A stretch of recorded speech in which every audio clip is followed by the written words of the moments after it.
नमस्कार। सिनेमा संवाद में आपका स्वागत है। मेरा नाम है अमिताभ। सत्य हिंदी पर सिनेमा से जुड़ी अपनी साप्ताहिक पेशकश में हम हर हफ्ते बात करते हैं सिनेमा के तमाम पहलुओं के बारे में, क्योंकि हमारा मानना है कि सिनेमा सिर्फ मनोरंजन की चीज नहीं है। सिनेमा समाज से संवाद का सबसे सीधा और सबसे सशक्त माध्यम है और समाज की सोच को गहराई तक प्रभावित करने की क्षमता रखता है। इसलिए सिनेमा पर लगातार सिलसिलेवार गंभीरता से बातचीत होती रहनी चाहिए। इसी कड़ी में हम अपने दर्शकों को याद दिला दें कि हम इस साल भारत के अमर फिल्मकार गुरुदत्त की जन्म शताब्दी के सिलसिले में उनकी कुछ प्रतिनिधि फिल्मों पर लगातार चर्चा कर रहे हैं। और आप अगर लगातार हमारे कार्यक्रम देख रहे हैं तो आपको ये पता होगा कि हम प्यासा और कागज के फूल, जो कि उनकी दो बहुत चर्चित फिल्में हैं, जिनको कि विश्व सिनेमा के इतिहास में सर्वश्रेष्ठ फिल्मों में जगह दी गई है, उन पर हम बातचीत कर चुके हैं। और आज उस कड़ी में हम उसी त्रयी की यानी प्यासा और कागज के फूल के साथ एक और फिल्म जिसका कि नाम विश्व सिनेमा के इतिहास में दर्ज हो चुका है गुरुदत्त की फिल्म के तौर पर, उसका नाम है साहब बीबी और गुलाम। तो आज हम साहब बीबी और गुलाम के बारे में बात करेंगे। ये साहब बीबी और गुलाम फिल्म जो है वो बांग्ला उपन्यासकार बिमल मित्र के उपन्यास पर बनी थी, जिसका कि नाम था साहब बीबी और गुलाम। और ये जमींदारी का जो समय था 19वीं शताब्दी का, जो अंतिम समय आप कह सकते हैं, उस वक्त की कहानी है कि कैसे बंगाल के इलाके में जो जमींदारी का जो हाल था उसमें जो एक मॉरल डिके हो रहा था और एक तरीके से जमींदारी व्यवस्था खत्म भी हो रही थी, लेकिन किस तरह से वहां के लोग जो जो जमींदार थे वो किस तरह से अय्याशी में डूबे हुए थे और उस अय्याशी में डूबे होने की वजह से उनकी अपनी जिंदगी जो थी उस पर जो असर पड़ रहा था, उसके साथ साथ जो उनके इर्द गिर्द का जो पूरा माहौल था, खासतौर से परिवार की महिलाओं का जो उसके प्रति उनके प्रति जो उनका एक व्यवहार था, एक पूरा सामंती व्यवहार था, उसका चित्रण इस उपन्यास में है। और उसी उपन्यास को गुरुदत्त ने अपनी इस फिल्म का आधार बनाया। ये एक ऐसी फिल्म है जिसका निर्देशन गुरुदत्त ने नहीं किया, उनके जो बहुत मित्र, कहना चाहिए काबिल मित्र, बहुत अनंत सहयोगी उनके जो थे, अनंत सहयोगी अबरार अलवी, जो कि उनकी फिल्मों के डायलॉग राइटर भी थे, उनको उन्होंने इस फिल्म का निर्देशन करने की जिम्मेदारी सौंपी थी। क्रेडिट्स में उन्हीं का नाम जाता है, लेकिन तमाम लोग आज भी ये मानते हैं कि इस फिल्म का जो निर्देशन है, जो इस फिल्म का पूरा ट्रीटमेंट है, उस पर गुरुदत्त के काम की छाप दिखाई देती है। तो ये फिल्म जो है, ये फिल्म किस तरह से और क्यों आज भी जो है वो एक क्लासिक फिल्म मानी जाती है, क्यों हमारे भारतीय सिनेमा के इतिहास में इसको एक मील का पत्थर माना जाता है। मीना कुमारी को इस फिल्म के लिए फिल्म फेयर पुरस्कार मिला था बेस्ट एक्ट्रेस का। ये फिल्म राष्ट्रीय फिल्म पुरस्कारों में सम्मानित हुई थी सर्वश्रेष्ठ फिल्म के तौर पर। और अबरार अलवी को इसके लिए फिल्म डायरेक्शन के लिए फिल्म फेयर का पुरस्कार मिला था। ये फिल्म ऑस्कर में भी भेजी गई थी और उसमें क्या कहानी हुई थी इस पर हम आगे चर्चा करेंगे। बहरहाल इस पर बातचीत के लिए जो हमारे साथ लोग जुटे हैं उनसे मैं आपका परिचय करा देता हूँ। मेरे साथ इस फिल्म पर बातचीत करने के लिए हैं प्रोफेसर इरा भास्कर, फिल्मों की विशेषज्ञ हैं, सिनेमा पर लगातार लिखती पढ़ती रही हैं, कई किताबें लिख चुकी हैं। हमारे साथ प्रोफेसर जबरीन पारक साहब हैं, हिंदी सिनेमा के बहुत गंभीर अध्येता हैं, दशकों से हिंदी सिनेमा के बारे में लगातार लिख पढ़ रहे हैं। इंद्रजीत सिंह जी हैं, जो कि हिंदी सिनेमा के गीत संगीत के पक्ष के बहुत जाने माने विशेषज्ञ हैं, इतिहासकार हैं। कई गीतकारों संगीतकारों पर इनकी किताबें हैं, चर्चित रहे हैं लेखक के तौर पर। अजय ब्रह्मात्मा जी हैं, जो कि बहुत वरिष्ठ फिल्म समीक्षक हैं, दशकों से हिंदी फिल्म समीक्षा कर रहे हैं और कई किताबें लिख चुके हैं। हमारे साथ नंदिता बनर्जी जी भी हैं, जो कि पश्चिम बंगाल से हैं और प्राध्यापक हैं, सिनेमा और संगीत और संस्कृति के सवालों पर लगातार हमारे साथ चर्चा में शामिल होते रही। आप सबका बहुत बहुत बहुत स्वागत है आप सबका। इरा जी, मैं बातचीत की शुरुआत आपसे करना चाहता हूँ। साहब बीबी और गुलाम, गुरुदत्त की 3 फिल्मों में ये जो फिल्म है, ये एक तरह से एक आखिरी कड़ी मानी जाती है, क्योंकि इसके बाद गुरुदत्त ने और वहीदा रहमान ने कभी साथ काम नहीं किया। ये 62-63 की बनी फिल्म है और उसके हम जानते हैं कि कुछ ही वर्षों बाद जो है गुरुदत्त का देहांत हो गया था। तो ये फिल्म जो है, इस फिल्म का जो कथानक है और इस फिल्म का आज के दर्शक के लिए क्या महत्व है, आप इसको आज के दर्शक के लिए अगर समझाना चाहें, उसको क्यों ये फिल्म देखनी चाहिए, सिनेमा समझने के लिए, सिनेमा का पूरा कहना चाहिए कि ग्रामर समझने के लिए और गुरुदत्त की फिल्मोग्राफी समझने के लिए क्यों देखना चाहिए इसको? जी इरा जी। शुक्रिया अमिताभ। ये फिल्म मेरी बहुत चहेती फिल्म है और जैसे कि आपने कहा बिमल मित्र की नॉवल पे है, उपन्यास पे बेस्ड है। और ये भी और जैसा कि आपने कहा, ये फिल्म जो है वो decline of the feudal system के बारे में है। हाँ, बट सिर्फ सामंतवाद का पतन के बारे में नहीं है, it's also about the emergent forces, जो इमर्जेंट फोर्सेस जो उभर के आ रही हैं, वो फोर्सेस कौन से हैं, वो ब्रह्मो समाज के साथ जुड़ के मॉडर्निटी और मॉडर्नाइजेशन, आधुनिक युग का की घंटी बजाती है एक तरह से। ऑफ कोर्स कॉन्ट्रडिक्शंस है, विरोधाभास है इसमें, लेकिन दो औरतें हैं इसमें, और फोकस जो है वो दोनों हिस्टोरिकल फोर्सेस के, ऐतिहासिक शक्तियों के को मतलब व्यक्त कर रही हैं। एक मीना कुमारी जो कि शी इन्हें एक फ्यूडलिज्म में जो विमेन का रोल है, जो उनकी स्थिति थी, औरतों की जो स्थिति थी जमींदारी सिस्टम में, फ्यूडल सिस्टम में, उसको भी व्यक्त कर रही है। और वहीदा रहमान उनसे बिल्कुल अलग है, वो much more modern, much more आधुनिक काइंड ऑफ रोल है उनका, लेकिन कॉन्ट्रडिक्शंस तो हैं, वो हम बाद में बात करेंगे। तो आई वुड से कि एक सबसे बड़ा इम्पोर्टेंट पॉइंट ये है कि सामंतवाद का पतन एंड मॉडर्निटी का उभरना, ये दोनों इस फिल्म में एक साथ दर्शाया गया है। और ऑफ कोर्स ये बिमल मित्रा के नॉवल से है, लेकिन अगर आप बंगाली वर्जन देखें, इस फिल्म का बंगाली वर्जन देखें and compare it to this version, बहुत ज्यादा फर्क है। फर्क ऑफ कोर्स गुरुदत्त की एस्थेटिक में है, बट इट इज ऑल्सो ये दिखता है कि किस तरह से गुरुदत्त ने बहुत गहराई से इस ऐतिहासिक युग को समझा है और उसको बहुत ही सुंदर तरीके से दर्शाया है। और विमेन का जो कॉन्फ्लिक्ट है अंदर का, वो बहुत अच्छी तरह से उन्होंने दिखाया है। तो एक तो हुआ सबसे इम्पोर्टेंट रीजन हिस्टोरिकल रीजन है, लेकिन एस्थेटिक रीजन भी बहुत ज्यादा है कि अगर हम इंडियन सिनेमा को, अगर हम इंडियन सिनेमैटिक ट्रेडिशंस, एंड मैं यहाँ में मेलोड्रामा इंट्रोड्यूस करूंगी, कि अगर हम मेलोड्रामा को समझना चाहते हैं तो दो लोग हैं। ऑफ कोर्स हिंदी सिनेमा में, मलयालम सिनेमा में, तमिल में, बंगाली में melodrama is the main form of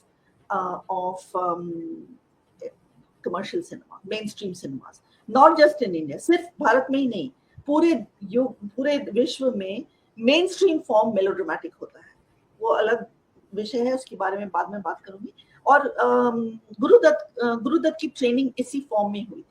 उन्होंने प्रभात में काम किया, बंगाल के हैं वो, पीसी बरुआ से बहुत इन्फ्लुएंस थे, और उदय शंकर के अल्मोड़ा इंस्टीट्यूट में उन्होंने डांस और म्यूजिक से ही सीखा था। ये सारे एक्सपीरियंसेस से, और उनके assistant director, actor before becoming director, ये सब अनुभव से उन्होंने एक evolving aesthetic, Indian film aesthetic, melodramatic aesthetic को बहुत अच्छी तरह से उन्होंने इंटरनलाइज कर दिया था। इंटरनलाइज करने के बाद उन्होंने जो उसकी अभिव्यक्ति की है, वो बहुत ही यूनिक और बहुत इंडिविजुअलिस्टिक है। तो फॉर एस्थेटिक रीजंस मैं कहूंगी कि ये फिल्म बहुत इंपॉर्टेंट है, जस्ट लाइक प्यासा एंड कागज के फूल जो आपने मेंशन किया है, ये भी बहुत ही ज्यादा इंपॉर्टेंट है। एंड ऑफ कोर्स फॉर औरतों का जो किरदार है, और हिंदी फिल्मों का में औरत की क्या स्थिति है, क्या इमोशंस हैं, बहुत लंबा चौड़ा विषय है, इस पे डिटेल में बात करेंगे, बट ये इसके लिए जेंडर कंसर्न्स के लिए भी बहुत इंपॉर्टेंट है। And a kind of what I would say a cinematic fullness. So Indian melodramatic tradition, अगर अभी चाहते हैं तो मैं अभी उसका बता देती हूँ। मैं इसके बारे में काफी कुछ लिखा है मैंने, and I think central to the Indian melodramatic tradition is what I have called the heightening and amplification of emotion. Heightening of emotion via camera work, music and song is a key feature of the Indian melodramatic tradition, and Gurudatt's articulation of this form brought to it a balletic fluidity and grace that was beautiful, distinctive, moving. तो ये जो है ना, in many ways Gurudatt की aesthetic जो है, ये you see that in तीनों फिल्मों में दिखता है, इसमें भी दिखता है। हालांकि अबरार आलवी को डायरेक्ट किए हैं, उनको क्रेडिट भी मिला है। लेकिन अगर आप अबरार आलवी की किताब भी पढ़े जो सत्या शरण ने लिखी है, एंड वेरी जी जी जी, किताब है विमल मित्रा, हाँ विमल मित्रा की बिल्कुल, किताब भी पिछले सभी बारी बारी। और अगर जी ये किताब आप पढ़े तो काफी कुछ जो अबरार आलवी सत्या शरण को कह रहे हैं, ये थोड़ा सा हमें पिंच ऑफ सॉल्ट के साथ लेना पड़ेगा, बिकॉज इसमें ये प्रोजेक्ट जो थी वो गुरुदत्त की प्रोजेक्ट थी। किताब उन्होंने, नॉवल उन्होंने पढ़ी, विमल मित्रा के पास वो गए, उनको कन्विंस किए ये प्रोजेक्ट के लिए, उनको लेके आए, खंडाला में लोनावला में उन्होंने रखा अपने साथ, स्क्रिप्ट लिखवाई, अबरार आलवी को उसका उर्दू मतलब हिंदुस्तानी ट्रांसलेशन के लिए बुलाए थे।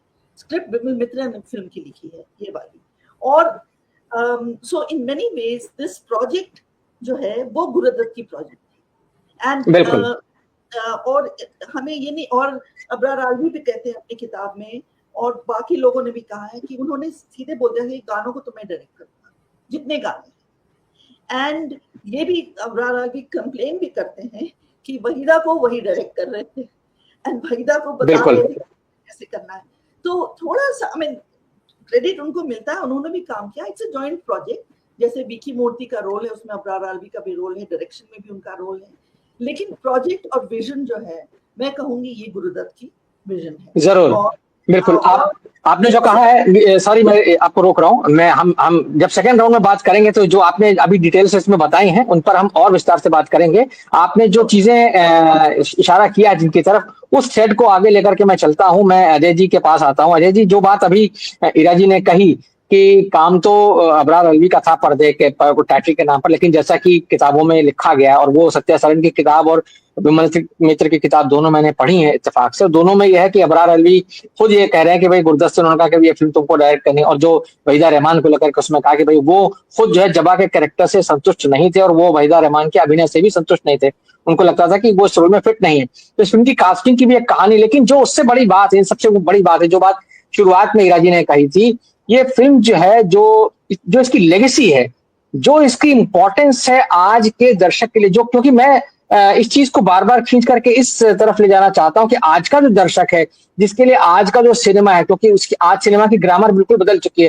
कहानी कहने का स्टाइल बदल चुका है, लेकिन गुरुदत्त जैसा फिल्मकार जिसको कि पूरी दुनिया के 100 सर्वश्रेष्ठ फिल्मकारों में जगह मिली हो उनकी फिल्मों को, तो उसकी फिल्में देखना और खासतौर से ये 3 फिल्में देखना और साहब बीवी गुलाम देखना, जिसमें कि शानदार संगीत है, मतलब मुजरे वाले गाने हैं, बेहतरीन जो है उसके डायलॉग हैं, इतना शानदार फिल्मांकन है, शुरुआत जहां से होती है वहीं से वो ढहती हुई हवेली से शुरुआत होती है, तो आपको एकदम दिख जाता है कि हाँ भाई हम जो है एक डीके के बारे में बात कर रहे हैं, एक ढहती हुई व्यवस्था के बारे में बात करें। तो वो तमाम चीजें क्या है जो आज के दर्शक से इसको जोड़ती है, इस पर मैं आपकी राय जानना चाहूंगा अजय जी, प्लीज। जी जी, नमस्कार आप सभी को। और हीरा जी की तमाम बातों से सहमत हूं मैं। थोड़ी सी असहमति मेरी अबरार आलवी वाले प्रसंग को लेकर है, क्योंकि अबरार आलवी जी से मुझे मिलने का मौका मिला था। किताबों में जो आया है, जो उनकी मंशा थी, जिस ढंग से बातें, फिर उनके भांजे हैं सलीम आरिफ, उनसे भी काफी बातें हुई, तो कुछ चीजें नहीं आज तक की लोगों के सामने। और गुरुदत्त को जिस ढंग से क्रेडिट मिलता है या मिलता जाता है, गुरुदत्त ने तो और भी फिल्म डायरेक्ट की थी, और गुरुदत्त ने और भी फिल्मों का निर्माण किया था। उन फिल्मों का भी क्रेडिट, फिर सीआईडी को भी गुरुदत्त की फिल्म आप कह दें, क्योंकि सीआईडी भी उन्हीं के निर्माण में बनी हुई फिल्म थी। और लगान को फिर किसकी फिल्म कहेंगे? लगान आमिर खान की फिल्म थी कि आशुतोष गोवारिकर की फिल्म थी? लगान में मेन लीड आमिर कर रहे हैं, प्रोड्यूस भी वो कर रहे हैं, कहीं ना कहीं विजन भी उनका है कि इस शो का ऐसे किया जाएगा। तो ये कंफ्यूजन थोड़ा है। और जो बात छाप की आप कह रहे थे शुरू में, कि भले ही अबरार आलवी ने किया है लेकिन छाप गुरुदत्त की है, तो बहुत ही हल्के स्वर में अबरार आलवी ने इकबाल मसूद के एक इंटरव्यू में कहा था कि अगर आप इस छाप को मानते हैं साहब बीवी और गुलाम में, तो प्यासा और कागज के फूल में अबरार आलवी की भी तो छाप हो सकती है ना। ऐसा क्यों हुआ कि जिन जिन स्क्रिप्ट में मेरा सहयोग रहा, वही फिल्में उनकी क्लासिक फिल्में मानी जाती हैं, उसके पहले और उसके बाद की फिल्में नहीं मानी जाती हैं। इन प्रसंगों को, ये थोड़ा अप्रिय प्रसंग है, लेकिन जिस ढंग से बार बार गुरुदत्त के नाम से जोड़ दिया जाता है साहब बीवी गुलाम को, इसमें ड्यू क्रेडिट डायरेक्टर को नहीं मिलता है, स्क्रिप्ट राइटर को नहीं मिलता है। इससे थोड़ी सी मुझे दिक्कत होती है, क्योंकि अब यही इतिहास बन गया है। खैर, इस फिल्म फाइनल प्रोडक्ट के तौर पर देखें तो ये फिल्म ऐतिहासिक महत्व की फिल्म है, एस्थेटिकली महत्वपूर्ण फिल्म है, कंटेंट के हिसाब से है। इसके पैरेलल में कहीं कोई फिल्म ठहरती है तो वो सत्यजीत रे की जलसा घर ठहरती है। जलसा घर में एक जमींदार के जरिए पूरी कहानी कही गई है। यहाँ जमींदार के साथ साथ एक औरत की भी कहानी है, जो उस जमींदारी प्रथा में वो शिकंजे में कसी हुई है, पिंजड़े में बंद है, जैसा भी आप उसकी सिमिली दें। लेकिन जो तकलीफ है, जो मीना कुमारी की तकलीफ है, एक औरत होने की तकलीफ है, एक औरत के सत्ता को स्वीकार करने की, उसके पर्सनालिटी को स्वीकार करने की जो समस्याएं फिल्म के अंदर दिखाई गई हैं और जिस तरीके से एसर्ट करती है मीना कुमारी, हालांकि कई बार वो फेल होती हैं और अंततः वो, उनको विजयी नहीं कहा जा सकता, वो दुखांत कथा है उनकी। लेकिन जिस ढंग से वो कोशिश करती हैं, और पहली बार उसी घर में दो और बहुएं हैं ना, मझली बहू भी है और बड़ी बहू भी है, लेकिन उन दोनों की तरफ से ऐसा कोई प्रतिकार या असर नहीं है, छोटी बहू की तरफ से है। और इसमें कहीं ना कहीं भूतनाथ बड़ा सहयोगी बनता है उनका। भूतनाथ की बड़ी भूमिका है उसकी अपनी पहचान को दिलाने में, और जिस ढंग से भूतनाथ उनके साथ व्यवहार करता है, मोहनी सिंदूर लाने से लेकर के, और बाद में जब वो शराब पीने लगती है, वहां उनको संभालने की बात हो, वहां भूतनाथ का किरदार बहुत जबरदस्त तरीके से उनके सहयोग में आता है। इस फिल्म को मैं एक दूसरे तरीके से भी देखता हूँ तो मुझे एक अच्छी प्रेम कहानी भी दिखती है ये, जो गुरुदत्त और वहीदा रहमान के बीच चलती है। लेकिन चूंकि मामला पूरा मीना कुमारी पर जाके अटक गया है और केंद्रीय भूमिका उनकी थी, इसके लिए उनको पुरस्कार भी मिले और यही चर्चा भी होती है, लेकिन वहीदा रहमान का काम भी इसमें कमजोर नहीं है। इवन गुरुदत्त का काम, गुरुदत्त ने जिस तरीके से उस किरदार को भूतनाथ को जिया है, लोग कह सकते हैं कि वो कैमियो रोल है या बहुत ही गेस्ट रोल है, लेकिन गेस्ट रोल नहीं है, वो बहुत ही अहम किरदार है। भले ही फिल्म की नायिका जो मीना कुमारी हो उसके लिए नहीं है, वहीदा रहमान है, और वो साइड हीरोइन के साथ ही चलते हैं लगातार फिल्म के अंदर। लेकिन वो प्रेम कहानी जिस ढंग से अव्यक्त प्रेम कहानी है, जिस ढंग से उनके प्रेम प्रसंगों को रखा गया है फिल्म के अंदर, बहुत ही भावुक कोमल तरीके से जो गाने दिए गए हैं, गाने तो इनको भी दिए गए हैं, ये सब मिला करके जो एक मेलोडी रचती है। और जो सही कह रही हैं ईरा जी कि इंडियन मेलो ड्रामा जो होता है उसका एकदम उत्कर्ष है ये, उसको देखने, पढ़ाने और समझाने के हिसाब से इस फिल्म को हमेशा याद किया जाएगा। मुझे लगता है कि साहब बीबी और गुलाम का पाठ लगातार चलते रहना चाहिए। इस फिल्म के बारे में तिग्मांशु से भी मेरी बात हुई थी और संजय चौहान से भी बात हुई थी। संजय चौहान को ये फिल्म बहुत पसंद थी, इसलिए उन्होंने इसको रीराइट किया था और एक गैंगस्टर का एलिमेंट जोड़ा था, और मीना कुमारी तो का प्रसंग तो वैसे ही रखा है, लेकिन थोड़ा बदल दिया है उसको, और गैंगस्टर भी एक नहीं, दो दो तीन तीन बन चुकी है। तो इस फिल्म का प्रभाव बाद में एक लेगेसी किस तरीके से आगे चलकर उसको बढ़ाती है और घटाती है, उस हिसाब से भी साहबी और गैंगस्टर का अध्ययन होना चाहिए इस फिल्म के सिलसिले में। तो फिलहाल तो मुझे यही बातें करनी है, और आगे कुछ होता है तो बताता हूँ मैं। आपने बहुत एक दिलचस्प नुक्ता दिया, मतलब आपकी बातचीत से अचानक वो आपने मोहिनी सिंदूर का जिक्र किया, तो मतलब ऑपरेशन सिंदूर के दौर में हम लोग मोहिनी सिंदूर वाली कहानी के बाद बात कर रहे हैं, ये बड़ी इंटरेस्टिंग बात है, ये बड़ी इंटरेस्टिंग बात है। बहरहाल परख साहब, मैं आपके पास आता हूँ। ये जो अभी अजय जी ने कही बात कि इस फिल्म का लगातार पाठ होना चाहिए, और इसमें जो प्रेम कहानी की बात उन्होंने कही, एक प्रेम कहानी तो गुरुदत्त और वहीदा रहमान की, जो कि बहुत स्पष्ट है, और जहां तक गुरुदत्त और वहीदा रहमान की अपनी जोड़ी की प्रेम कहानी का सवाल है, तो प्यासा और कागज के फूल में जो उनका एक प्रेमी युगल के तौर पर जिस तरह से उनका चित्रण है, उससे कहीं ज्यादा मुखर और कहना चाहिए उससे कहीं ज्यादा स्पष्ट है इस फिल्म में उनका प्रेम। यानी कागज के फूल में जो उन दोनों के बीच का प्रेम संबंध है और प्यासा में जो प्रेम संबंध है, उसकी तुलना में यहाँ ज्यादा मुखरता है, और वहीदा रहमान का खुद का किरदार जो है वो ज्यादा वोकल है। इसमें देखते हैं उनके अंदर थोड़ा बागीपन है, थोड़ी कहना चाहिए जो बात ईरा जी ने कही कि वो एक आधुनिक महिला का प्रतिनिधित्व करती हैं, बरक्स मीना कुमारी, जो कि एक ट्रेडिशनल महिला है। लेकिन क्या इसको एक नारीवादी कथा के तौर पर देखा जाए, या इसको एक सामंती व्यवस्था के विध्वंस के तौर की कथा के तौर पर देखा जाए, जिसमें कि दरअसल सारे ही पात्र जो हैं वो एक कारुणिक अंत को प्राप्त हो रहे हैं, चाहे वो जमींदार ही जो रहमान का किरदार है वो भी अंततः लकवाग्रस्त होकर के वो उसकी मृत्यु होती है, और भूतनाथ एक मूक साक्षी की तरह है पूरे उसमें, आप उसको सूत्रधार भी मान सकते हैं नाटक के अगर संदर्भ में लिया जाए तो, क्योंकि शुरुआत वहीं से होती है। भूतनाथ जब वो ओवरसियर के तौर पर जब वो हवेली देख रहा है, फिर फ्लैशबैक में पूरी कहानी चलती है और आखिर में आकर के हम देखते हैं कि हाँ वो छोटी बहू का उसको एक कंकाल जैसा मिलता है, तो बाद में वो सारी कहानी कैसे खत्म होती है। तो आपसे मैं जानना चाहूंगा ये फिल्म जो है, इसके इंप्रेशन, जो कि ये सवाल मैं बार बार सभी से पूछना चाहता हूँ, सभी के राय इस पर लेना चाहता हूँ कि आज के दर्शक के लिए इस फिल्म की इंपॉर्टेंस क्या है, क्योंकि बहुत सारे दर्शकों के जब हम प्रतिक्रिया लेते हैं उनको लगता है भाई पुरानी फिल्मों को हम क्यों देखें, उनमें तो इतना ऐसा मेलोड्रामा है, उसमें ये चीजें हैं वो चीजें हमारे आज के समय से रिलेट करती भी हैं या नहीं, क्या कहेंगे आप फारक साहब? सभी को नमस्कार। हमारे समय से रिलेट करती है या नहीं करती है, ये इस पर निर्भर करता है कि हम अपने अतीत को किस तरह से देखते हैं। अतीत और वर्तमान के बीच में जो संबंध है, जो क्रम है, एक निरंतरता होती है, उस निरंतरता को जब तक नहीं जानते तब न तो हम अतीत को ठीक से समझ सकते हैं, न वर्तमान को समझ सकते हैं। इस फिल्म के अंदर आप देखेंगे कि दो चीजें, मतलब ये एक बहुत ही इस तरह की फिल्म है जिसमें एक युग है जो समाप्ति की ओर जा रहा है और दूसरा युग है जो जिसका उदय हो रहा है।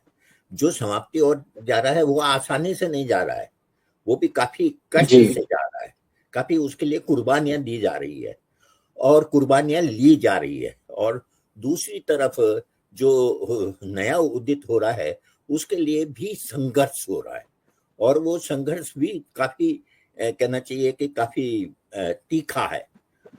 आजादी की लड़ाई का उसमें जिक्र है, उसमें नए किस्म के, अगर उपन्यास को ध्यान में रखें तो आपको रामकृष्ण परमहंस और विवेकानंद का जिक्र आता है। उपन्यास को अगर ध्यान रखें तो उसमें एक बहुत ही महत्वपूर्ण कैरेक्टर है नन्नीलाल। उस नन्नीलाल को हालांकि उपन्यास में छोड़ दिया गया है, लेकिन जितना स्पष्ट रूप से नन्नीलाल के माध्यम से नया युग उदित होता हुआ दिखाई देता है, वो जिक्र जाहिर है कि उपन्यास के और फिल्म के अंदर बहुत सारी चीजों में फर्क आ जाता है। इसलिए यहाँ पर अबरार अलवी ने जो है, जो माइंस खरीदी जाती है उस माइंस के माध्यम से ही उस चीज को प्रस्तुत कर दिया है कि किस तरह से आप देखेंगे कि ये जो माइंस खरीदी जाती है इनके द्वारा, क्योंकि उन्हें यह एहसास होने लगा है सामंतों को, जमींदारों को, कि अब समय के अनुसार हमें बदलना होगा। ये पुरानी जमींदारी जो है बहुत दिनों तक नहीं चल सकती, और लेकिन उनके तौर तरीके वही है। अरुण खोकर ने एक बहुत ही शानदार बात कही थी कि सामंतवाद में क्या होता है कि जो अतिरिक्त आय होती है वो अतिरिक्त आय उड़ा दी जाती है, और पूंजीवाद में जो अतिरिक्त आय होती है वो री इन्वेस्ट की जाती है, उसे दोबारा लगाया जाता है। इन लोगों को तो आदत है उड़ाने की, तो वो उड़ा देते हैं। अब उन्हें एहसास होता है कि नहीं लगाना चाहिए, लेकिन लगाने का तरीका नहीं जानते, इसलिए वो उन लोगों पर भरोसा करते हैं जो उनके साथ धोखाधड़ी करते हैं। ये बहुत महत्वपूर्ण चीज है। मतलब फिल्म को आप कहाँ से खड़े होकर देखते हैं, ये बहुत महत्वपूर्ण बात होती है, क्योंकि हो सकता है कि जो चीज हाशिए पर नजर आ रही हो वो उसके केंद्र में मौजूद हो, और वो उसकी पूरी व्याख्या के लिए बहुत जरूरी हो। क्योंकि जो छोटी बहू है, उस छोटी बहू की त्रासदी में केवल छोटी बहू के पति का जो व्यवहार है वो ही नहीं, बल्कि इस बात का भी बहुत गहरा संबंध है कि वो जो सामंती परिवार है वो किस तरह धीरे धीरे नष्ट होने की तरफ बढ़ता जा रहा है। शराब तो उसका एक प्रतीक है, माइंस खरीदना एक दूसरा प्रतीक है, और भी कई चीजें हैं। बहरहाल जहां तक प्रेम कहानी का सवाल है, ये तो बहुत स्पष्ट है कि प्रेम कहानी तो जवा और भूतनाथ के बीच है, लेकिन मेरा अपना विचार है कि ये पर्याप्त नहीं है कहना। वास्तव में अगर ध्यान से देखें तो जो एंगल, जो त्रिकोण हमें जवा और भूतनाथ के बीच में दिखाई देता है, वही छोटी बहू और इसमें भी दिखाई देता है। प्रेम वहां भी है, प्रेम वहां भी है, लेकिन उस प्रेम को अभिव्यक्त करने की क्षमता नहीं है, जरूरत नहीं है, या कहना चाहिए कि वो एक ऐसे युग का प्रेम है, क्योंकि ये प्रेम कई रूपों में व्यक्त होता है। सबसे ज्यादा इस बात से व्यक्त होता है कि छोटी बहू को भूतनाथ पर विश्वास है। वो 2 बार कहती भी है कि तुम मुझसे प्रेम करते हो ना। ये जो तुम मुझसे प्रेम करते हो, किसी अनजान आदमी को इस तरह से नहीं कहा जा सकता, लेकिन वो कहती है। और तीसरी बात है कि हर बार जब भी उसे बुलाती है तो वो ये सोचकर नहीं बुलाती कि ये उसका कारिंदा है, कारिंदा नहीं है वो किसी का भी, लेकिन वो जाता है। और सबसे बड़ी बात जो खूबसूरती है इस फिल्म की गुरुदत्त के रोल में, वो ये है कि गुरुदत्त का जो पहला सीन आता है फ्लैशबैक में, वो एक ऐसे व्यक्ति का भोला भाला गांव से आया हुआ, दुनिया की बिल्कुल भी समझ नहीं रखता है जो, लेकिन आप देखेंगे कि ये कैरेक्टर धीरे धीरे इस तरह से डेवलप किया गया है कि वो बहुत ही महत्वपूर्ण हो जाता है।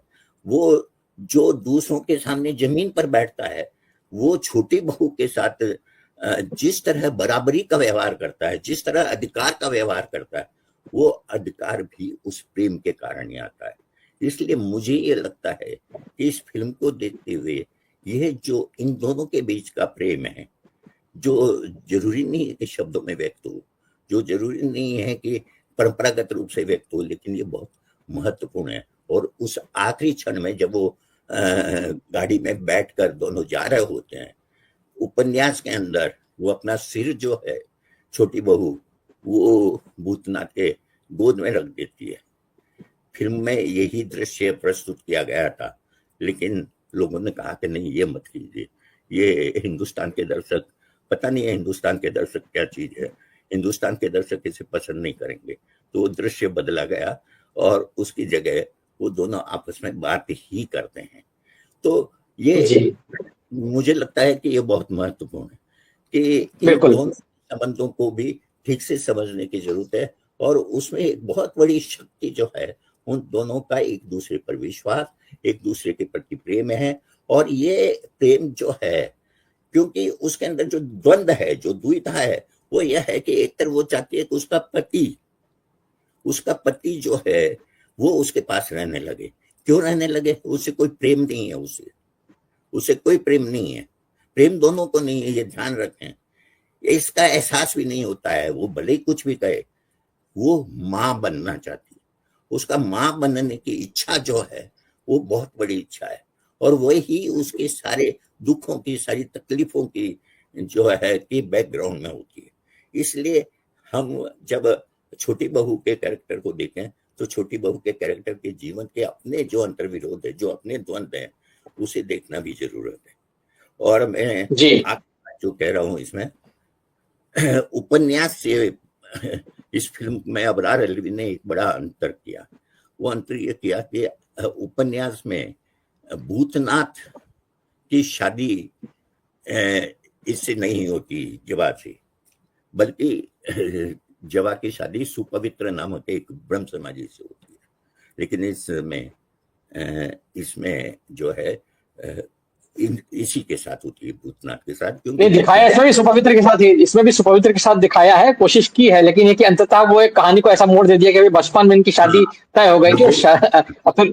जी हाँ, मैं बस एक मिनट में बात जी। उसमें महत्वपूर्ण यह है कि ये जब इसकी पटकथा पर ये तीनों बैठते थे साथ में, खासतौर पर अबरार अलवी और विमल मित्र, तब विमल मित्र की सहमति से यह बदलाव हुआ। और ये मुझे लगता है कि ज्यादा लॉजिकल है, ज्यादा स्वाभाविक है। वो जो उपन्यास में दिखाया गया है वो मुझे ज्यादा स्वाभाविक नहीं लगता।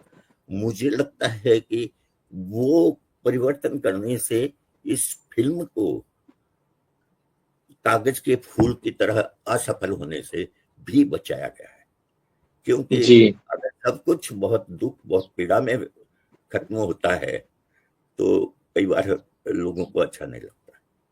फिर कोई बात होगी। आपने जो बात कही है, ये फिल्म को असफल होने से बचाने वाली बात, इस पर मुझे वो बड़ा चर्चित किस्सा याद आ गया जिसका जिक्र विमल मित्र ने भी किया अपनी किताब में, कि कैसे ये इस फिल्म के रिलीज होने के बाद गुरदत्त और विमल मित्रा और अबरार अलवी के आसिफ के घर गए थे, जबकि आसिफ मुगले आजम की कामयाबी से एकदम सराबोर थे और उनके आंगन में पैसा और शोहरत दोनों बरस रही थी। उन्होंने कहा भाई तुम इसका अंत बदल दो, छोटी बहू को दिखा दो कि वो शराब नहीं पीती है और दोनों पति पत्नी में मिलन हो गया है।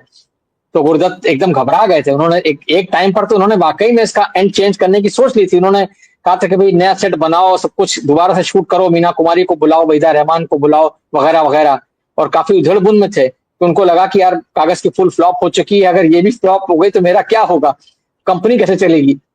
तो उन्होंने फिर, लेकिन वो उधेड़-बुन में फिर अल्टीमेटली उनका जो उनके भीतर का जो एक डायरेक्टर था, जो कहिए कलाकार था, उसने उसका जो कन्विक्शन था उसकी जीत हुई। उसने कहा नहीं, जो भी हो, दर्शक चाहे जो भी सोचे और कि आसिफ चाहे जो भी सोचे, लेकिन मेरा अपना जो एक है कन्विक्शन है वो ये कि नहीं ठीक है, छोटी बहू को फिर इस तरह से मरते हुए ही दिखाना ठीक होगा। और वो फिर हुआ, और अल्टीमेटली चमत्कार ये हुआ कि फिल्म शुरू में उतनी अच्छी नहीं चली, लेकिन बाद में इस फिल्म को कमर्शियल सक्सेस भी मिली और काफी नाम भी मिला, शोहरत भी मिली। नंदिता जी, आपके पास आता हूँ। ये जो फिल्म है, इसमें जिस तरह से बात अभी प्रेम कहानी की कही जा रही है, एक प्रेम कहानी का ट्रैक तो बहुत स्पष्ट है कि गुरदत्त और वहीदा रहमान का।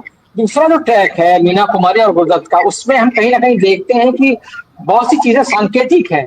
और उसके साथ साथ में एक बंगाल का अभी बहुत अच्छा जिक्र किया, जलसा घर का जिक्र किया यहाँ पर अजय जी ने, कि जो सत्यजीत रे की फिल्म है। और ऐसा भी कहा जाता है, इस फिल्म के बारे में भी कहा जाता है कि सत्यजीत रे ने इसके कुछ सीन्स की घोस्ट बैटिंग की थी। इस तरह की चर्चाएं भी हैं। तो आपसे मैं जानना चाहूंगा, आप बंगाल के सिनेमा को भी अध्ययन करती हैं और इस फिल्म को लेते हुए आप इसको किस तरह से कंपेयर करेंगी, अगर जलसा घर और साहब गुलाम की तुलना करनी पड़े तो आप कैसे कहेंगे। और दूसरी बात है कि वही सवाल कि आज के दर्शक के लिए आपके हिसाब से इसमें ऐसे कौन से तत्व हैं जो इसको आज भी रिलेवेंट बनाते हैं। नंदिता जी। आज का डिस्कशन बहुत ही इंटरेस्टिंग लग रही है मुझे, कि साहब बीबी और गुलाम मेरी बहुत फेवरेट फिल्मों में रही है। किताब भी मैंने पढ़ी है, बंगाली होने से मेरे ये मतलब ओरिजिनल किताब अभी है मेरे पास, जो 1952 में मेरे ख्याल से लिखी गई थी, 1952 में। उसके बाद इसका जो बंगाली वर्जन जिसमें उत्तम कुमार और आपका सुमित्रा देवी थे और फिर अनुभा गुप्ता, इन तीनों ने मेन कैरेक्टर्स निभाई थी। That was in 1956 I think. तो वो भी बहुत इंटरेस्टिंग फिल्म थी। और जैसे आपने कहा कि हाँ, वो अंत में जवा के साथ इनका शादी नहीं होता है जो किताब में थी, तो बांग्ला फिल्म में भी ऐसा नहीं दिखाया गया है। कुछ सिंबॉलिकली मतलब वो चीज एकदम से मतलब इट वाज नॉट क्लैरिफाइड। तो मुझे क्या लगता है कि जैसे आपने कहा कि हाँ, they had a relationship, but after 158 years, adultery, if you call it adultery, is not a crime anymore, मुझे लगता है। And husband is not the master of his wife, ये जो कोट अनकोट थिंग है ना। और ये सुप्रीम कोर्ट ने कहा था, जब जो कॉलोनियल एरा लॉ है इसको उन्होंने जब डाउन कर दिया था। तो अबरार अलवी, मुझे ये फिल्म के बारे में ये लगता है कि ये जो फ्यूडल नोशन ऑफ मैरिज था इसको लेकर, और ये 5 डिकेड्स एगो में हुई है, वो जो ब्लैक एंड व्हाइट एरा में हुई है, तब उन्होंने इस क्वेश्चन को उठाया। हाँ, और फिर और ये एक चीज थी कि मीना कुमारी, जिसका जो she was the main protagonist of the film, and she is asking a very question at the institution of marriage, family, patriarchy as well as the zamindari system. तो फिल्म का वो जो मतलब शुरुआत भी होता है ना कि हवेली का रूइंस दिखाता है, फिर वॉन्डरिंग थ्रू द रूइंस। और एक चीज मुझे ये लगता है, ये कैलकाटा पे बेस करी है, मेरी अपनी शहर है, तो शहर का भूमिका इस फिल्म में बहुत इंपॉर्टेंट है। कभी कभी तो मुझे ये लगा कि इस फिल्म में शहर ही हीरो है, मतलब इसका जो हीरो है फिल्म का वो एक्चुअली शहर है, क्योंकि शहर के ऊपर इतने सारे चेंजेस आते हैं, जैसे जमींदारी सिस्टम इज उनका फॉल होता है, न्यू मॉडर्निज्म आ रहा है, और इसके ये जो चौधरी जैसे ये सब जैसे कैरेक्टर्स है, ये हर एक कैरेक्टर्स को लेकर इनका जो डिस्क्रिप्शन जैसे दिखाया गया है वो भी बहुत बहुत ही इंटरेस्टिंग। तो आपने, मुझे लगा कि ये सब बहुत इंपॉर्टेंट चीजें हैं इस फिल्म के बारे में। तो फिल्म का जो मीना कुमारी का कैरेक्टर भी मुझे वैसे लगा कि may be she is a little bit confused character, क्योंकि एक जैसे वो माँ बनना चाहती है, at the same time she wants her husband's attention and she is ready to go to any extent for that। हाँ, अब और उनमें वो कहीं पर मुझे लगा कि फेमिनिस्ट जो लुक है, फेमिनिस्ट जो इश्यूज है वो भी थोड़ी बहुत है। लेकिन आपने अभी मुझे पूछा कि जलसा घर के साथ इनका एक कंपैरिजन, हाँ जलसा घर भी वही है कि जमींदारी सिस्टम जैसे जब फॉल कर रहा है, last of the zamindars, new zamindari system के बिल्कुल पहले और 19th सेंचुरी के ऊपर बनी है। लेकिन जलसा घर से कुछ बेसिक पहले तो ये फिल्म मैन वुमन रिलेशनशिप के ऊपर बनी है। मैन वुमन रिलेशनशिप इश्यूज है, ये बहुत ज्यादा मतलब इम्पोर्टेंट है यहाँ पर। एक के साथ दूसरे का रिलेशनशिप, क्रिस-क्रॉस रिलेशनशिप, जैसे जो जमींदार का जो character it was very indifferent patriarchal character, लेकिन at the same time he was being a little sympathetic over the years। धीरे धीरे उनमें कुछ realization होता है, वो समझ सकते हैं थोड़ी बहुत अपनी वाइफ की लोनलीनेस का, फिर भी वो अपनी आदत से मजबूर है, अपनी ट्रेडिशन जैसे उनको, तो वो बहुत मतलब मुझे मिलेगा कि इनमें बहुत सारे कैरेक्टर्स हैं जो बहुत कंफ्यूज्ड है। जलसा घर में इतनी शेड्स नहीं दिखे। जलसा घर जो फिल्म है उसमें विश्वास के कैरेक्टर है, हाँ, जो वक्त में एकदम से पुराने ख्यालात के है और वो अपनी जमींदारी को लेकर बहुत प्राउड है। लास्ट पेनी उनके पास जब भी होता है उसको लेकर भी वो अपना जो शान है उसके लिए लास्ट प्रोग्राम अरेंज करते हैं। और जो नया जमींदार वो जब पैसा देने के लिए अपना वो बटवा निकालता है तो उसने कहा कि नहीं, ये तो गृह स्वामी जो है उनका अधिकार है कि वो पहले देंगे। तो इसीलिए दो फिल्मों में बहुत फर्क है मेरे ख्याल से। बिल्कुल, हाँ, बिल्कुल। ताराशंकर बंदोपाध्याय की नोवेल पे बनी थी जलसा घर, और विमल मित्र का, लेकिन विमल मित्र का it's more about domesticity, more about human relationship, protagonism, feminism, बहुत सारी चीजें हैं इसमें। जी शुक्रिया। आपने जो बात कही है, इरा जी मैं आपके पास लौटता हूँ, क्योंकि ये जो फिल्म है, दरअसल अभी जो बात जहां नंतर ने छोड़ी है वहीं से मैं शुरू करता हूं। जब हम जलसा घर और इस फिल्म के बारे में बात करते हैं, सिर्फ एक सरसरे कंपैरिजन के तौर पर, तो हम देखते हैं कि वहां एक मेल प्रोटैगनिस्ट है छवि विश्वास, जिसके जरिए कहानी कहेगा। यहाँ पर जो है सारी कहानी छोटी बहू के जरिए, हालांकि सूत्रधार के तौर पर भूतनाथ है, लेकिन ये की कहानी दरअसल छोटी बहू की है।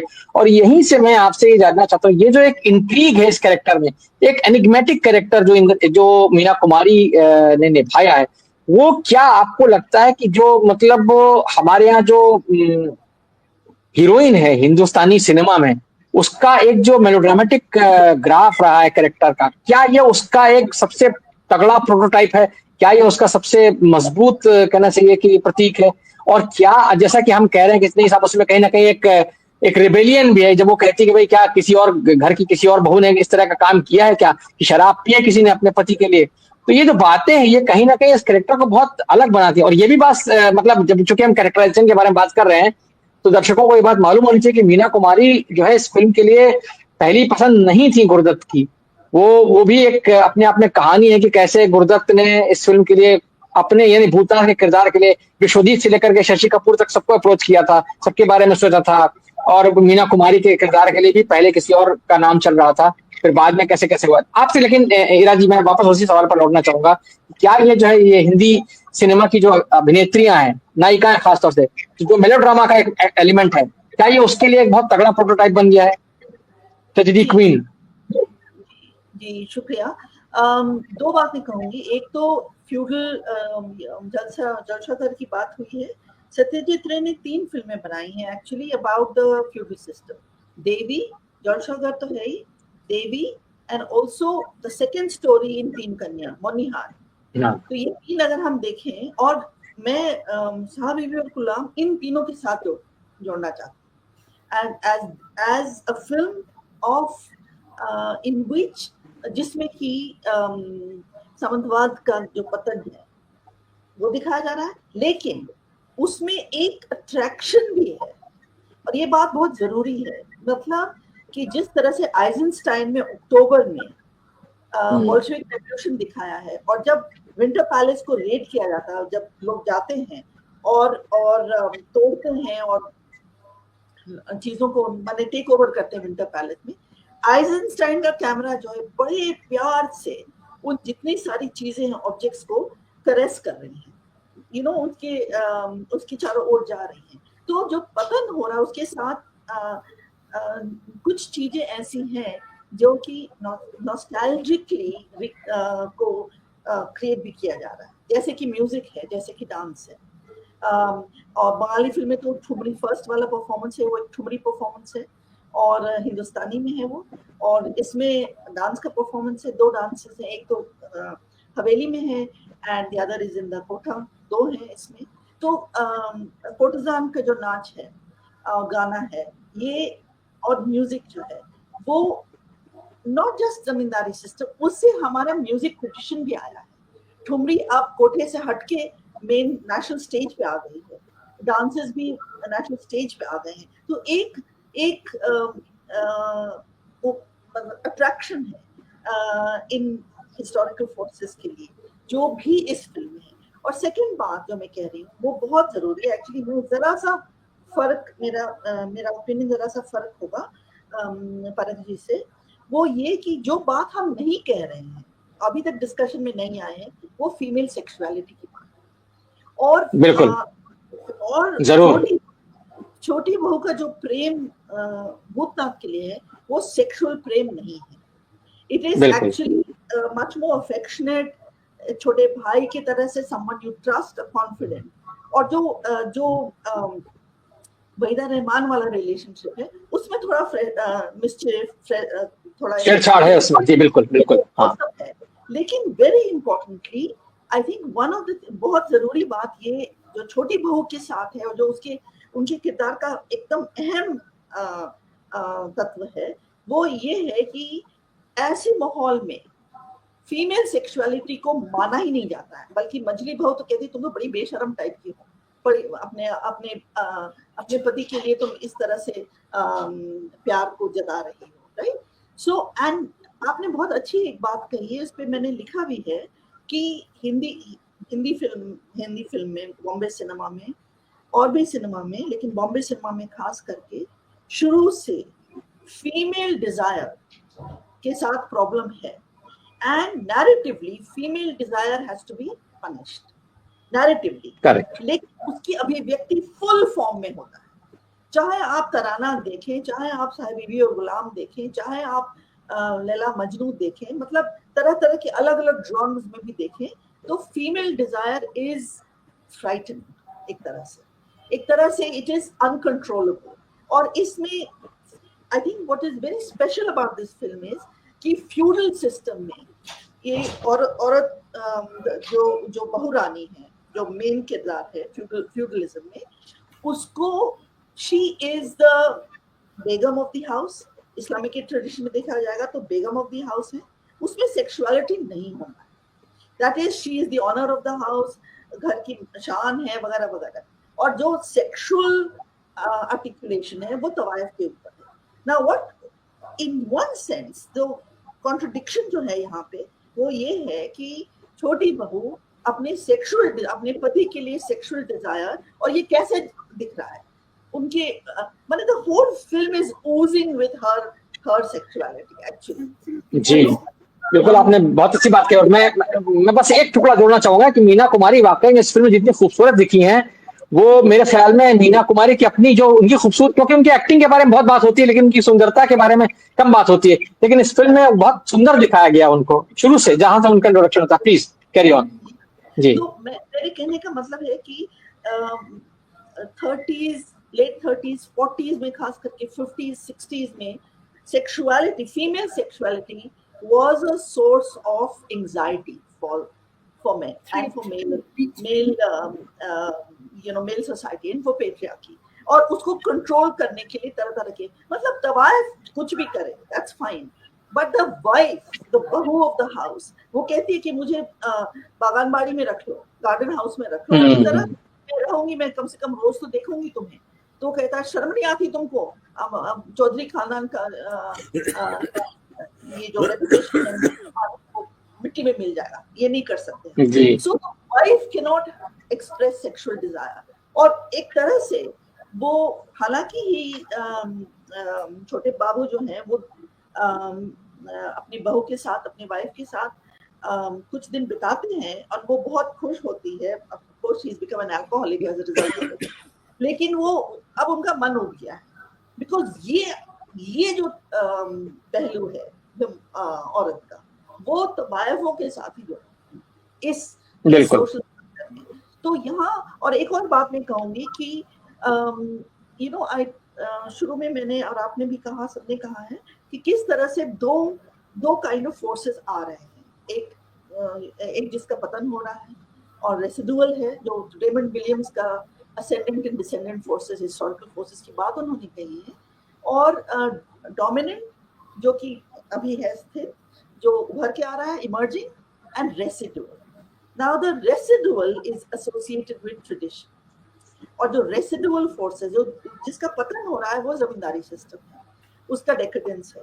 लेकिन ट्रेडिशन की चीजें उभरने वाले युग में भी मिल रही हैं, वो which is what Jaba's character is about। ना जबा को उसके मन में ये अब द्वंद है the end कि मैं, उसे पता चल जाता है कि मेरी शादी हो गई तो मैं जन्म जन्म का साथ छोड़ के कैसे सुपवित्र शादी कर सकती। ये contradiction, this is social contradiction as well as the contradiction within the woman's character।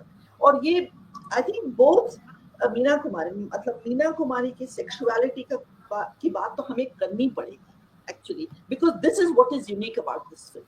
This is very unique, and उसका जो अभिव्यक्ति हुआ है वो बहुत ही सुंदर तरीके से, अभी न जाओ छोड़ के, जो नॉट अभी न जाओ सैया छुड़ा के भाई, न जाओ सैया छुड़ा, न जाओ सैया का जो गाना है, जो बेड पे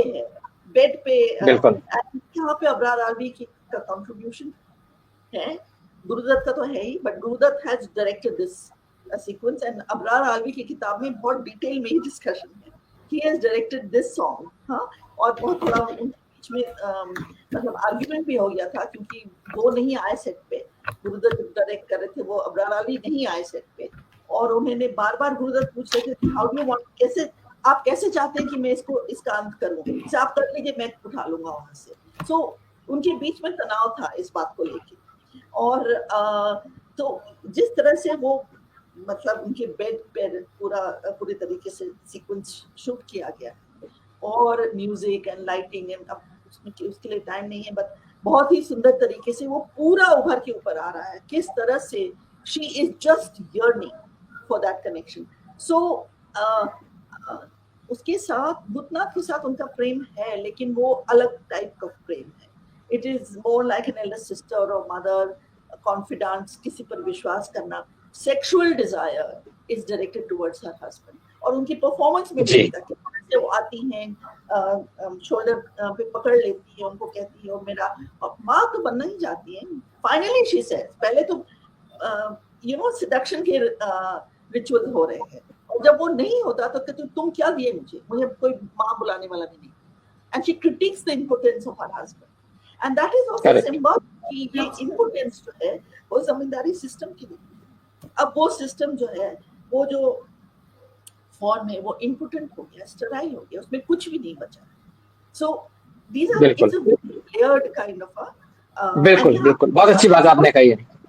और काही क्रिटिक जो है वो ज्यादा इम्पोर्टेंट है, और छोटी बहू बिल्कुल बहुत अच्छी बात आपने कही। अजय जी, जो बातें अभी ईरा जी कह रही थी, और तमाम जिन्होंने चूंकि गानों का जिक्र किया, तो ये नाइंसाफी होगी कि हम इस फिल्म के गानों के बारे में और शकील बदायूनी और हेमंत कुमार के बारे में बात ना करें, क्योंकि ये जैसा कि हम जानते हैं कि प्यासा और कागज के फूल का जो संगीत था वो एस डी बर्मन का था, और वहाँ साहिल लुधियानवी थे, कैफी आजमी थे। यहाँ पर बिल्कुल टीम चेंज हो गई है, और लेकिन उस टीम के चेंज के बावजूद जो है, जो कमाल के खास तौर से जो गाने हैं, मतलब एक तो ये कि न जाओ सैया छोड़ा के भैया वाला गाना है, और वो जो एक मुजरा वाला सॉन्ग है जो मीनू मुमताज पर पिक्चराइज हुआ है, जहाँ पे सफरू है और मीनू मुमताज है, और वो जो साकिया आज मुझे नींद नहीं आएगी, सुना है तेरी महफिल में रस्त जगह है, वो गाना आज भी बहुत पॉपुलर है वो, और बड़ा गाया जाता है महफिलों में, आज भी जो है गाया जाता है, बड़ा टीजिंग उसमें उसमें छेड़छाड़ काफी है। तो ये हेमंत कुमार का संगीत जो है, जो कि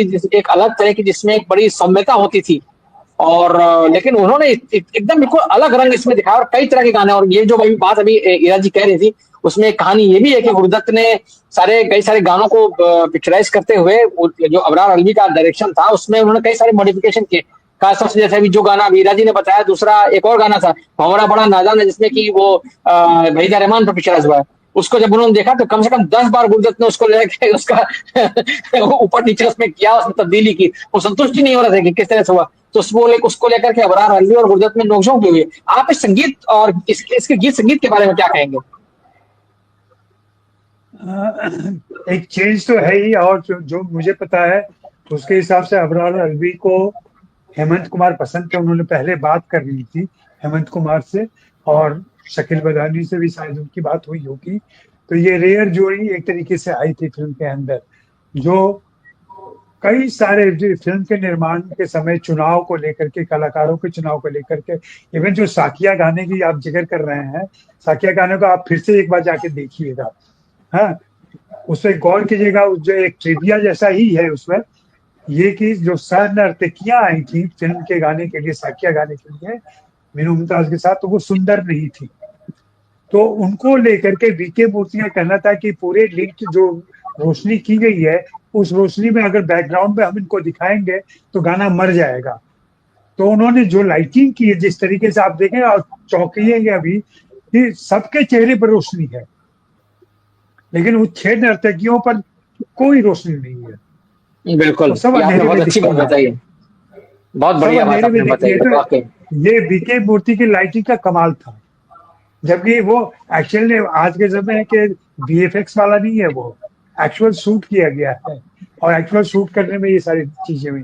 एक और ट्रिविया ही है जो मैं यहाँ देना चाहूंगा कि धूमल के किरदार में गुरुदत्त जॉनी वॉकर को लाना चाहते थे, और जिसके लिए अबरार अलवी ने वीटो लगा दिया कि नहीं, जॉनी वॉकर नहीं आएंगे, क्योंकि उनका मानना था कि जॉनी वॉकर आएंगे तो फिल्म एक अलग टेंजेंट में चली जाएगी, और गुरुदत्त और जॉनी वॉकर की जो दोस्ती है ना, वहां भी भूतनाथ का कैरेक्टर बंसी के कैरेक्टर के आगे कहीं कहीं दबता हुआ नजर आएगा, क्योंकि जॉनी वॉकर के अपने गिमिक थे, अपने मैनरिज्म पर काम करने का, वो हावी हो जाते थे सहयोगी किरदारों पर, इसलिए भी उन्होंने मना किया। दूसरे जॉनी वॉकर से अबरार अलवी बहुत ज्यादा पसंद भी नहीं करते थे, ये सच्चाई है। तो ये सारी चीजें भी होती रही है फिल्म के अंदर। गाने अद्भुत हैं, गाने तो निश्चित रूप से। इंद्रजीत जी पता नहीं कहाँ चले गए, इंद्रजीत जी आए हुए थे ना, अगर वो यकीनन उनकी मौजूदगी से कुछ और रोशनी मिलती है, बात सही आपने कही। और वाकई में गाने, इस फिल्म के गाने जितने भी गाने हैं, मतलब एक तो ये जो साकिया वाला गाना तो है ही, महफिल बिल्कुल पार्टी सॉन्ग है, एकदम एकदम जबरदस्त पार्टी सॉन्ग है, और जहाँ कहीं भी लोग बैठे वहां इस तरह की बात होती है। उसके अलावा वो जो मेरी बात रही मेरे मन में कुछ कहना की उलझन में, जो वहीदा रहमान पर पिक्चराइज हुआ गाना है, और फिर वो जो हमारा बड़ा नादान है, या फिर मीना कुमारी पर पिक्चराइज हुए जो दोनों गाने हैं, न जाओ सैया और वो की पिया ऐसो जिया में समा गए, इतने खूबसूरत गाने हैं। और वो ब्लैक एंड व्हाइट में जो बात, मतलब मुझे बहुत ज्यादा जो सबसे ज्यादा प्रभावित करती, मीना कुमारी का सौंदर्य इस फिल्म में इतनी खूबसूरती के साथ उभारा गया है, जो शायद उनकी तमाम फिल्मों में कहीं कहीं दिखता नहीं है। मीना कुमारी का जो एक जो बंगालीपन है जो उनको दिखाया गया है, जो जैसे परिणीता जैसे फिल्म में दिखता है, लेकिन यहाँ जो उनका सौंदर्य है, पहले सीन से जहां उनका इंट्रोडक्शन होता है, जब गुरुदत्त उनके पैरों की तरफ देखते हैं, फिर धीरे धीरे उनके होंठ दिखाई देते हैं, फिर उनके माथे की बिंदी दिखाई देती है, वो बड़ा खूबसूरत है। बहरहाल पराग साहब आपके पास आता हूँ, हम लोग गानों के फिल्मांकन में गुरुदत्त के यहाँ, और जो बाद में दूसरे लोगों ने उनसे सीखा, विजयानंद ने और दूसरे लोगों ने, वो ये था कि सिर्फ गाने नहीं होते थे, गाने के साथ कहानी भी कहीं जोड़ी जाती, कुछ घटनाएं भी साथ में चल रही होती थी। ये उनके फिल्मांकन, गानों के फिल्मांकन का खास एक अंदाज होता था, ऐसा मुझे लगता है। एक थोड़ी दिक्कत मुझे हुई कि इसमें जो शुरू में भूतनाथ की लैंग्वेज रखी गई है वो पूरबिया रखी गई है, जबकि हाँ। नदिया जिले की बात होती है और बंगाल की ही बात होती है। तो बंगाल में जो लैंग्वेज शुरू में भूतनाथ बोलता है वो पूरबिया लैंग्वेज लहजे में बोलता है। बंसी के साथ जो बात होती है वो भी पूरबिया है। वो क्यों ऐसा बिल्कुल किया ठीक गया, कहा वो आपने। फिल्म को कमजोर करता है, वहां पे कमजोर होती है फिल्म। जी नहीं, शायद मुझे लगता है वो कुछ ऐसा रहा होगा कि चूंकि उस समय बंगाल में और आज भी मतलब पूरब की तरफ से जाने वाले लोगों की संख्या बहुत है, उत्तर प्रदेश बिहार की। उस जमाने में तो गाना चलता था, लगा झुलनिया का धक्का बलम कलकत्ता पहुंच गए। बहरहाल पारक साहब आपके पास आता हूँ। इस फिल्म के आइकॉनिक इम्पोर्टेंस, आप, मेरी आवाज चली गई? हाँ, बीच में चली नहीं, गई। ठीक है ठीक है ठीक है। अच्छा, मैं ये इस फिल्म का जो आइकॉनिक इम्पोर्टेंस है उसको आपको अगर, फिर मैं वापस उसी सवाल पर लौट रहा हूँ जहां से हमने बात शुरू की थी कि हमें आज की पीढ़ी के लिए इसको अगर सम अप करना है तो जो इस फिल्म की द्वितीय मूर्ति की फोटोग्राफी है, ब्लैक एंड व्हाइट फोटोग्राफी है, गुरुदत्त का जो अभिनय है, खासतौर से मतलब हम मीना कुमारी की बात करें, गुरुदत्त भी इतने सुंदर कभी लगे नहीं। क्लीन शेवन गुरुदत्त जो इस फिल्म में आते हैं, भूतनाथ का जो उनका पूरा किरदार है फ्लैशबैक में, इतने खूबसूरत वो अपनी बाकी फिल्मों में नहीं दिखे। हालांकि वो बहुत अच्छे व्यक्तित्व के मालिक थे, लेकिन इतना सुंदर उनको कभी देखा नहीं इसके अलावा। लेकिन अगर आज के दर्शक को हमें समझाना हो, तो जैसे रॉकी और रॉनी की प्रेम कहानी वाला जो कोई दर्शक है उसको अगर हम सात बीवी गुलाम समझाना चाहें तो संक्षेप में, उसको बहुत संक्षेप में कैसे समझाएंगे आप? बस पराग साहब, यहीं पर बातचीत खत्म करना चाहूंगा मैं। मैंने ना हमेशा बीए और एमए को ही पढ़ाया है, 7वीं 8वीं क्लास तक। तो इसलिए मेरे से लेकिन मुश्किल वही होता है, मुश्किल उन्हीं बच्चों को पढ़ाना होता है जो 7वीं 8वीं के बच्चे होते हैं। मेरे घर में छोटे बच्चे जो हैं वो कभी भी मेरे से हिंदी पढ़ने के लिए तैयार नहीं हुए। उन्होंने कहा कि आपको हिंदी आती भी नहीं है। अलग बात है। 2-3 चीजें हैं जो बहुत इंपॉर्टेंट है, जो अजय ने कुछ इंफॉर्मेशन दी वो भी इंपॉर्टेंट है। जैसे जॉनी वॉकर की जगह धूमल का लेना, मेरा अपना विचार है कि इस फिल्म की पटकथा प्यासा और कागज के फूल की तुलना में बहुत ज्यादा बेहतर है, एकदम कसी हुई है। उसमें कोई भी कैरेक्टर ऐसा नहीं है जो गैर जरूरी हो, या अगर कैरेक्टर का कहीं उपयोग होता है, जैसे फिल्म कागज के फूल में जॉनी वॉकर का उपयोग बहुत कम है, नहीं के बराबर। सिर्फ एक बार वो इंफॉर्मेशन देने के लिए काम आता है वहीदा रहमान के, या इसी तरह से प्यासा के अंदर वो पागल खाने से निकालने के लिए। लेकिन यहाँ नहीं है। यहाँ धूमल का, बंसी का जो कैरेक्टर है वो शुरू से अंत तक चलता है और बहुत ही इंपॉर्टेंट है। और मैं समझता हूँ कि इसके 2 कारण है। नंबर 1 तो कि ये जो पटकथा लिखी गई ये बिमल रॉय और अबरार अलवी ने मिलकर लिखी है, और ये बहुत महत्वपूर्ण है, रेखांकित करने वाली बात है।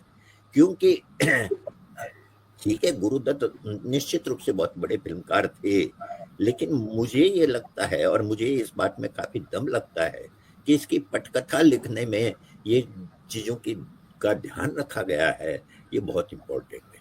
दूसरी बात यह है कि जैसे कागज के फूल में वो कुल मिलाकर सुरेश की मतलब खुद की अपनी ट्रेजेडी की कहानी बन गई।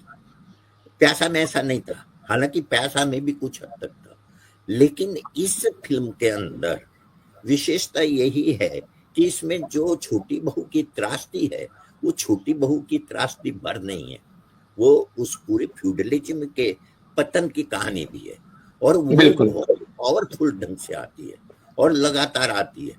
तो मेरा अपना और पूरा उसके मतलब कहना चाहिए कि उसकी सारी विशिष्टताओं के साथ आती है। तो ये सब इसलिए हुआ, ये भी मैं अंडरलाइन करना चाहता हूँ कि ये सब इसलिए हुआ क्योंकि ये गुरुदत्त के बावजूद हुआ।